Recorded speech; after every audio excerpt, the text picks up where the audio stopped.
dowladdii hanti wadaagga ahayd waxay bilowday inay xirto iskuulladii iyo xarumihii waxbarashada ee ay maamulayeen dadka ajaanibta ah.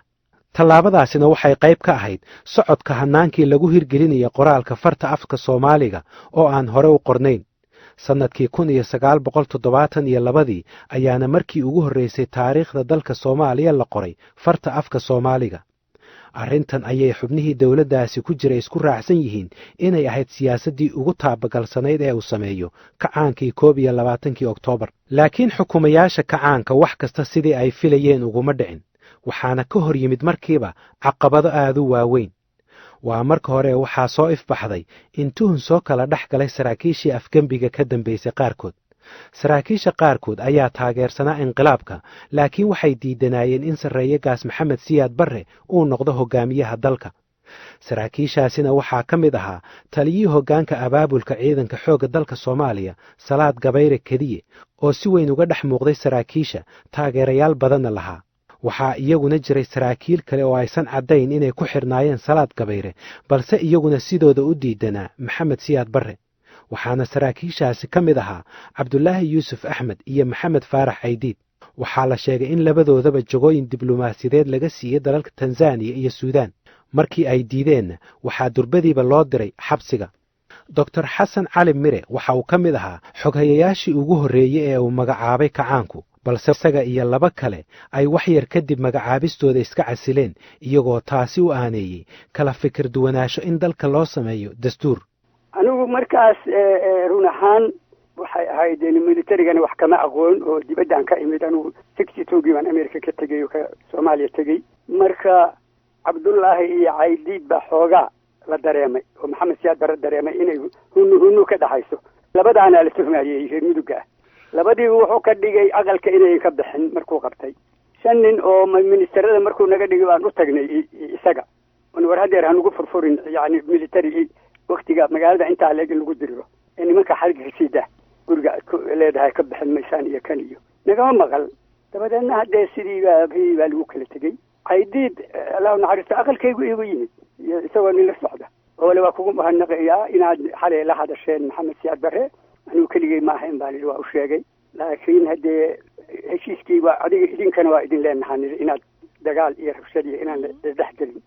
haddaba madaxweyne Maxamed Siyaad Barre waxa uu u arkayay in halista weyn ay ka imanayso dhinaca Generaal Salaad Gabayre. Cabdi Warsame Isaaq ayaa xusuusta khilaafkii jiray sida uu kacaanku u arkayay xilligaasi. Salaad Gabayre waxa tiri taariikhdiisa waxba ka dhiman, maxaad u tiri hadalkaas?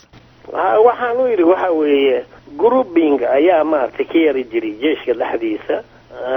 marka nimanka waxay ahaayeen nimankii markii Maxamed Siyaad iyo darajada laga reebo ragga ugu darajo waaweyn bay ahaayeen. xoogana waa isbadaayeen saraakiil oo yara darajo hoose ayay noo arkayeen. guddi bay sameeyeen. guddiga markay sameeyeen guddiga waxaa madax u ah Cabdulaahi Yuusuf iyo Caydiid ayaa madax u ahaa. Gabayre wuu diiday wuxuu yidhi Cabdulaahigaas bal ha joogo, laakiin anagu Caydiid ma ogolay. guddigaas marka muxuu ahaa? guddi oo ayaga ay samaysteen saraakiishan sare kolonelayaasha ayaga ay samaysteen oo qaabka ayagana abaabulka dhinac kale oo la garab socdaa jiri. marka guddigoodii buu ka soo carooday, sidaasoo annaga noo soo biiray markiiba maartay. bartamihii 1971 dowladdii madaxweyne Maxamed Siyaad Barre waxa ay qabqabatay saraakiil dhowr ah oo ku jiray Generaal Salaad Gabayre Kediye oo ay ku tuhuntay inay ka dambeeyeen inqilaab. sanad kadibna bishii Juun 1972 dowladda militariga ahayd waxay daldashay 2 xubnood oo ka tirsanaa golihii sare ee kacaanka, kuwaasi oo kala ahaa Generaal Salaad Gabayre Kediye iyo Generaal Maxamed Caynaanshe Guuleed iyo sargaal saddexaad oo lagu magacaabo Korneyl Cabdulqaadir Dheel. Generaal Salaad Gabayre waxaa si weyn loogu eedeeyay inuu inqilaab abaabulayay. Cabdi Warsame Isaaq ayaa iiga sheekeeyay wixii dhacay. Salaad Gabayre, Maxamed Caynaanshe Guuleed iyo Cabdulqaadir Maxamed Guuleed Dheel saddexdoodaba waa la dilay. siduu ku yimid dilkaasi? wallahi kulay hay'adihii oo nabadgelyada markaas already maartay muxuu ahaa nidaam baa dhashay, dawlad baa jirtay, qolooyinkii security iyo wixii oo dhan baa maartay muxuu ahaa yani howlahooda maartay muxuu ahaa ayaa shaqaynayay. marka aniga horta waxaa iiga xog ogaal fiican security-da qoladii madaxda ahayd axmed khan ayaa madax u ahaa axmed salamaan laakiin waxa weeye un haddee salaad inqilaab buu wadaa layidhi waa gartay marka raggan kalena way la wadeen inqilaab buu waday muxuu ahaa cabdilqaadirna dadka oo kacandiidka ahaa oo berigii maaragtay ka hor xataa ay odayga islalaayeen ayuu ka mid ahaa waa gartay caynaanshana meel uma hayo aniga waa gartay aniga odaygaas maaragtay muxuu ahaa caynaansho la yidhaahdo maalin uu meesha ka hadliyo oo meesha golaha uu yidhi maaragtay muxuu ahaa meesha waxaa qabtay maaragtay xoogga dalkaa qabtay anna waxaan nahay ku-xigeenkii xoogga janan baan nahay marka boliis inuu maaragtay way qorsheer baa maaragtay muxuu ahaa ku-xigeenka koowaad ahaa wasiirka arrimaha gudaha laga dhigay marka xoogoo meelahaas ayaad moodaysay inuu yaro diidanaa haddaan wax uun maaragtay aan ka yidhaahdo wax kale wallahi aniga caynaashan wax badan kama sheegi karo cusmaan maxamed jeelle oo ii sheegay inay si aadah saaxiib u ahaayeen salaad gabayre ayaa qiray in generaalku uu qabanqaabinayo inqilaab waxaase uu ku adkaystay in la daandaansaday laguna qasbay inuu mowqifkaasi fog qaato waxaa kaloo ii sheegay in laga baaqsan karay dilka saraakiishaasi wallaahi ma wada aha sida mataqaanaa lagu wada eedeeyey jaamacada oodkeed wax dhibaata inuu waday ma abo cabdulqaadir dheelna maba ahayn golaha maxamed caynaanshe isaga nafsadiisa wax abaabula ma gelin salaad gabayre allah dhammaantood u naxariistay waa jirtay inuu abaabul galay laakiin isweydiintu waxa weeye maxaa ku kallifay salaad waa lagu kallifay waana lagu riixay maalinta la amanayey habeenkii ka horeeyey aniga asagoo islaanay hoteelka la yiraa kadoolka jelisuud baan ka cagfeynay maxamed siyaadna waa ogaayay nabadsuudana waana daba sootay markii dacwadiisa ii sheegtay aada baan runtii uga xumaaday maxaa yeelay isaga uu ah nin janana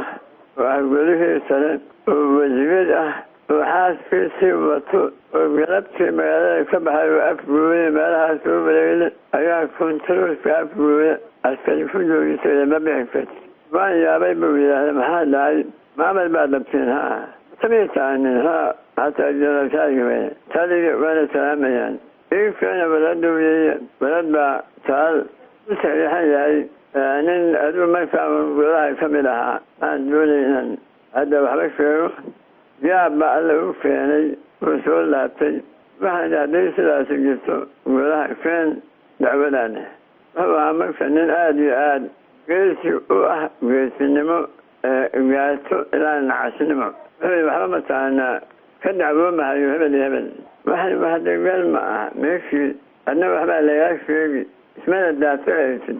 intay ku oreysana xoogaa joogjogeyn fara badan baa jirtay walagii aadan cabdulle xiriirdiisii waxay ka mida joogjogeynta siyaasid kuma jirin nin hadda dhibaato wadana ma ahayn adiga gelintaa dicaayad baa laga feliya laleeyahay gabadhii aadan cabdulle maadaama u abay salaad gabadhaa dabada ka wado nin naaga wado iyo dibi u wadaaho kaama joogsadaan baa layihi waxyaabaha la sheegiyo waxa weeye xataa ninba ma ahayinagti naasadaadu bay tidhaahdaa habayba dhaantide haddaan nin tahay aabay lama xideen anigu inantii baan nafsadeedi weydiyoynaa maxaa kuu kalifay faadumoy way ka dhaalatay macquulna ma aha marka saykoloojiyan in laga dhaadhiciyo golihii inuu ninkii nin dhibaato soo wada yahay ayaa jirtay salaad isagu waa abay waana abaabulay muxuu ahaa cilaab dabweeye laakiin hadda waa lagu kalifay waana laga kaaftoomi karay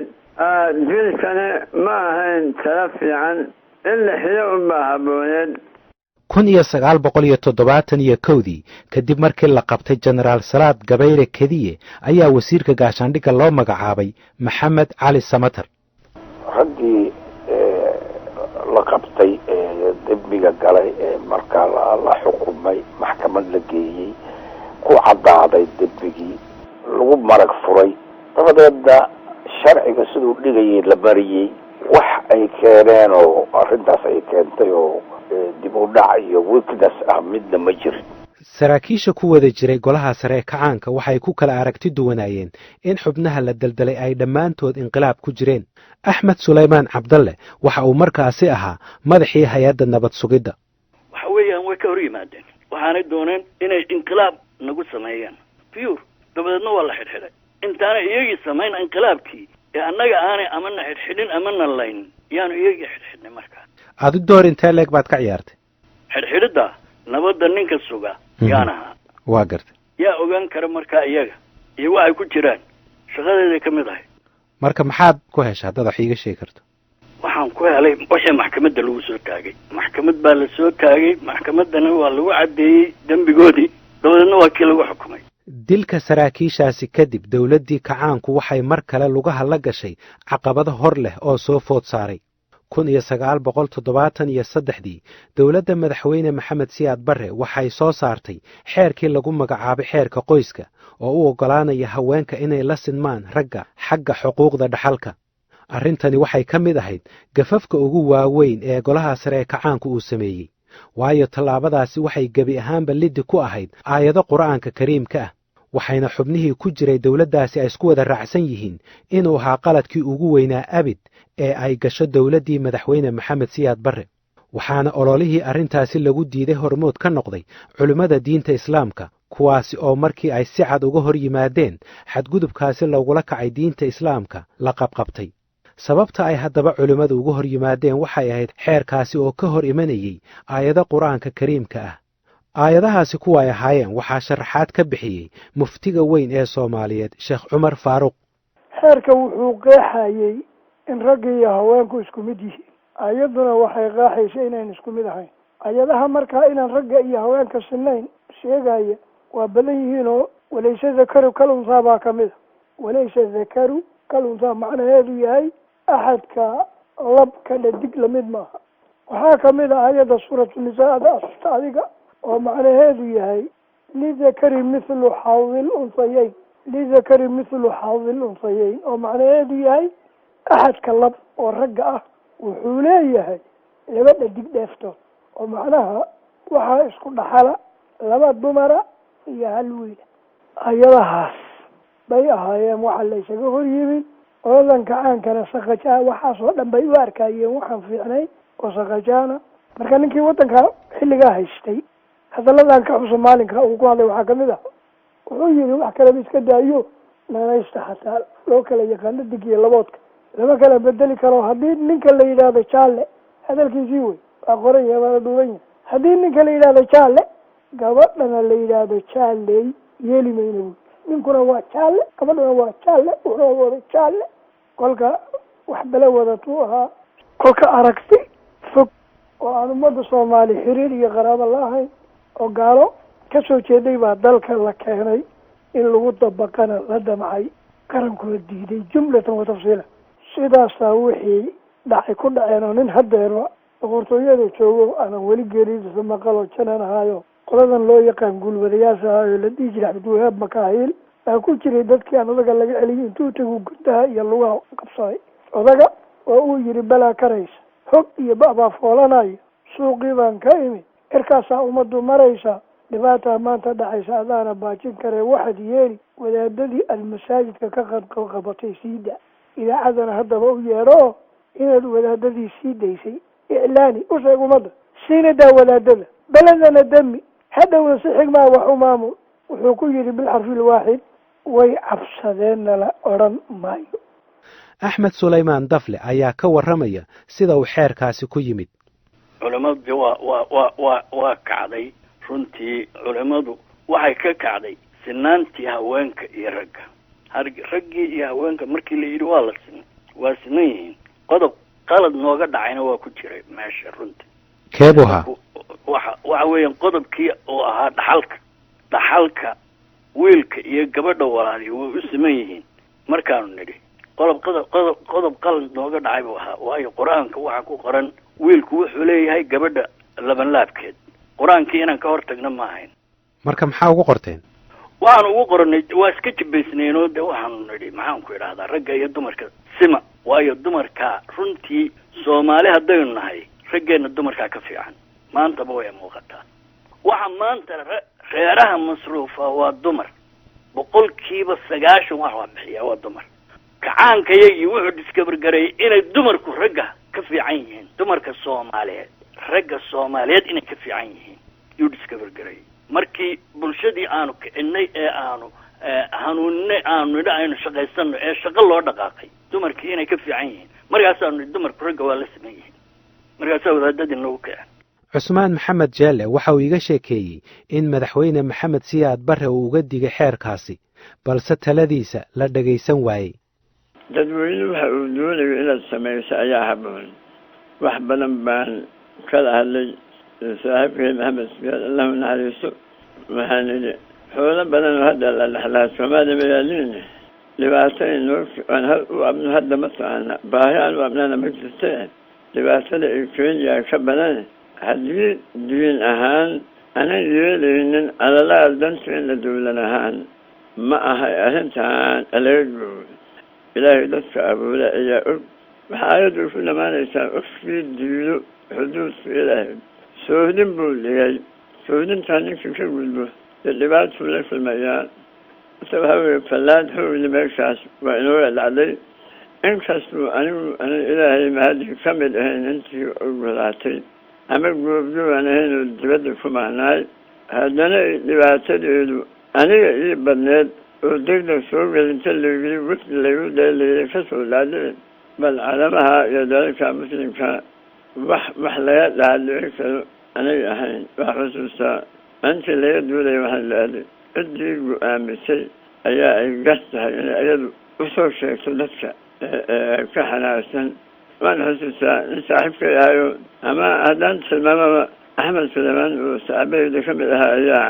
ku cadfaysa wuxuu yihi waxaan ismaan ahayno inaga bixinaya amaanta ma jiraan weli waan xusuustaa maahan isagoo hadduu xusuusay haddii kale ilow inuu tagaa markaan xoogaa diiday axmed siyaad inuu soo dhaco lawaad 1975 waxaa mucaaradada ay kala hor yimaadeen xeerkaasi qoyska fagaare loogu toogtay 10 ka tirsan culimmada Soomaaliyeed oo ka mid ahaa culimmadii la qabqabtay Sheekh Cumar Faaruq oo ay yaqaaneen culimmada la laayay qaarkood ayaa nooga warramay sidii ay wax u dhaceen halkii markaa wuxuu noqday odaga amar buu bixiyey xilligaa waddanka haystay amarna wuxuu ku bixiyey wixii ka hor yimaadaa go-aanka dawladda in laga faraxasho laga takhaluso uu amar ku bixiyey markaa sheekh ibraahim zuule iyo dhowr sheekh ayaa la xidhxidhay masaajidii baa laga khudbeeyey oo xamaasaa lagu khudbeeyey oo waxaa kacday gadood ama dareen heer sare ah culammadu rag culamo ah oo ana waa ku jireen oo shaksiyan u aqiin rag wadkood galayna waa ku jiray oo maalinkaas iska dhintay culammada marka caanka ee aan aqiinay waxaa kamid a 2 nin ragga haddaan sheegan xusi karo oo caalimiin aha oo ku darsaday cilmiga zuhdi waxaa la yidhaahdaa wadaadada aan sidaydoo kale naaga hadanaynin oo caruurta iyo waxa iyo aan lahayn marka 2 zaahid bay ahaayeen kitaabkaanu wada akhrisan jiray sheekh ibraahim zuule baa noo akhrin jiray kitaabka xadiis buu waa riyaad saalixiin saidkaa shigaale gadoodka markuu dhacay sheekyaha dhintay oo shaksiyan u aqiinay mid wuu hadlay hadal yar oo kooban buu yidhi oo macruuf oo dee la yaqaan warkii haddaba waa duuban yahay wuxuu yidhi ruus iyo soomaali wax ka dhexeeya ama kulmiya ma jiraan ruus waa gaaluu yidhi soomaalina waa muslim buu yidhi ruus waa caddaan buu yidhi soomaalina waa madow buu yidhi yurub weeyi ruus soomaali africa weeyi buu yidhi wax ruus iyo soomaali kulmiya ma jiraan buu yidhi dadka markaa naga daba wada buu yidhi oo iyadoo aan diin iyo degmo iyo dadnimo iyo midab iyo mabda waxna kulmiya ruus uusan jirin dadka nagu khasbaayeen naga dawada ilaahay naga qabto anagoo sugadii wixii baa joogto beledu waa foolanaysa sheekh intaasu yidhi dhan baa la yidhi sheekh kale isaguna sidaasoo kale ayuu xamaasa muujiyey 2 sheekh waa la qabtay culamo badan oo gadoodayna waa la qabtay sidaasaa wixii dhintay ay ku dhinteen maadaama waxoogaa laga soo wareegay inkastoo raggii aqiin sheekh axmed iimaan la odhan jiray wasaaradda waxbarashada ah raggii maalinkaa dhintay buu ku jiray sheekh axmed iimaan baa la odhan jiray dilka culimmadan iyo kii loo geystay xubnihii kale ee ka tirsanaa golaha sare ee kacaanka waxaa raadreebkoodu noqday in culimo siyaasiyiin aqoon-yahano iyo dad caadi ahba ay bilaabaan diyaargarowga mucaaradnimo lagala hortago maamulka madaxweyne maxamed siyaad barre waxa uu ka fikirayey tallaabada uu kaga hortegi lahaa mucaaradnimo lagala hor yimaado iyo sidii uu mar kale dadka isku dhinac ugu jeedin lahaa 1976 ayuu soo bandhigay hindise cusub oo ku talinaya in la dhiso xisbi talada haya oo lagu magacaabo xisbiga hantiwadaaga kacaanka Soomaaliyeed. Isla sanadkaasi ayaana qodobkaasi la meel mariyay, waxaana lagu dhawaaqay dhismaha xisbiga hantiwadaaga kacaanka Soomaaliyeed. loomana adkaysan in wax xisbi ah oo mucaarad ah uu ka garab dhasho. Samaynta xisbiga lafteeda ayaa la sheegayaa haddaba inay caqabad hor leh ku noqotay kacaankii. Waxaa la sheegay inay horseeday in awooddii kacaanka iyo xukunka waddanka ay baahdo. Siyaabaha ay haddaba caqabad ugu noqotay dowladdaasna waxaa sharaxaya Maxamed Faarax Jimcaale. dhaawaca labaad oo weyn oo khatarta ah waxa xisbiga abuuritaanka xisbiga ahaa. jaamacadaha dood baa ka fufay, ninkastoo mutacallim waa doodi jiray, araada waa la isdhaafin jiray, kacaanku naftiisu doodahaas waxbuu ka qaadan jiray. arrinta waxay saxsaxtay markii xisbiga la sameeyey. أنا waxaan garanayaa markii la sameeyay Banaadir Secondary School baan waxaan ka ahaa maamule 3 macallin oo jaamiciyiin ah bay la shaqeynayeen iyo macallimiin raasha. waxaan xusuustaa xisbigii waxaa lagu soo daray 2 dumar oo dhulka xaqla, hal qof oo macallimiintii iyo ragii meesha joogay iyo dadkii waxgaradka ahaa waa laga reebay. waxaa dhacday marka meeshii meel xiran bay noqotay ururka haweenka, ururka iskaashatada, ururka dhalinyarada, ururka kan yani meel xiran oo weliba dadkii eliidka ahaa oo looma aqoon dadka maaragtay maskaxda furan oo dooda. waxaa loo bixiyay kacaandiid baa loo bixiyey. dad wada baari ah oo masaakiin ah oo dood badan iyo dhibaato badan baan isla galnay ragga xisbiga ahaa. waa gartay marka siyaasadda guud ee waddanka sideeba wax ugu dhintay abuuritaanka xisbigu? waxay ugu dhintay yani maskaxdii dadka mutacalimiinta oo waxgaradka oo maskaxdoodii baa xirantay oo waxa la contribution meeshii ka bixin lahayd bay weydii oo meeshii shirarka laga qaban jiray ay afkaartooda ku muujin jireen oo looga faa'iideysan lahaa baa xirantay. meel walba waxay noqotay guri yar oo koox u xiran, urur magac leh u xiran, ilaa heer wasiirada qaar geli waayaan, xisbiga soo geli waayaan, ilaa qaar loo bixiyo wasiirada dowladda kacaandiid loo bixiyo. bal iska dhaaf nin banaanka joogan kaagta waa leh kii ku dhex jiray magacyo loo kala bixiyo. marka waxaa xirmay wax banaanka contribution uga yimaada, caaraa uga timaada, aqoon uga timaada dowladda iyo xisbigii baa yaraatay. xubnaha golaha sare ee kacaanka ee ay xisbiyiintu bedeleen ayaa sidoo kale muujiyay inaysan ku qanacsanayn aasaaskii xisbiga. xisbiga abuurma horta golaha sare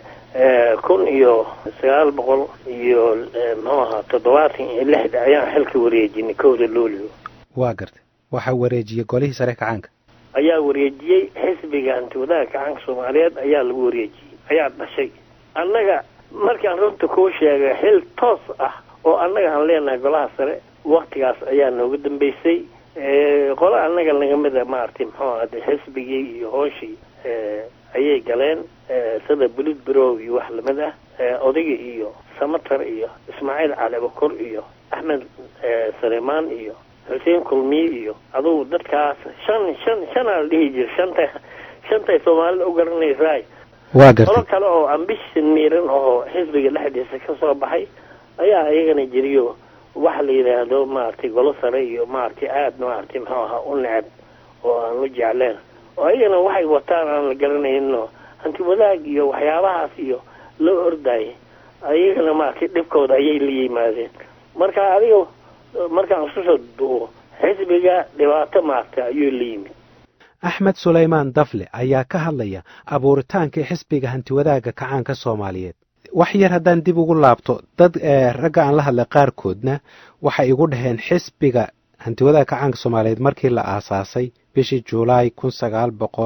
1976 caqabado cusub baa naga hor yimid bay dhaheen. markii hore waxaan ahayn koox isku duuban, maxaan ku idhaahdaa nin walba dhowr xil hayo, la isxilqaamayo. xisbigii markuu yimid taladii way ballaaratay dhaheen, dhibaatooyinkiina way bateen. arrintaa ka waran? waa run, taladii way ballaaratay. raggayagii hore waxaanu ahayn rag is yaqaana, rag isku background dhow, rag soo wada koray yaanu ahayn. raggayagii militariga ahaa iyo raggii maxaan ku dhahaa civiliankee markii hore aanu dooranay. laakiin markii ay noqotay maxaan ku idhahdaa jaantaarogan ummadii oo dhan maaragtay la dhaqaajiyey dabcan xisbiga ummadii oo dhan buu noqday nin waliba markaa waa ku jiray dadku isku wada fikrad ma ahayn isku wada background ma ahayn isku wada cilmi ma ahayn isku wada aqoon ma ahayn soo garanaysa marka waxay noqotay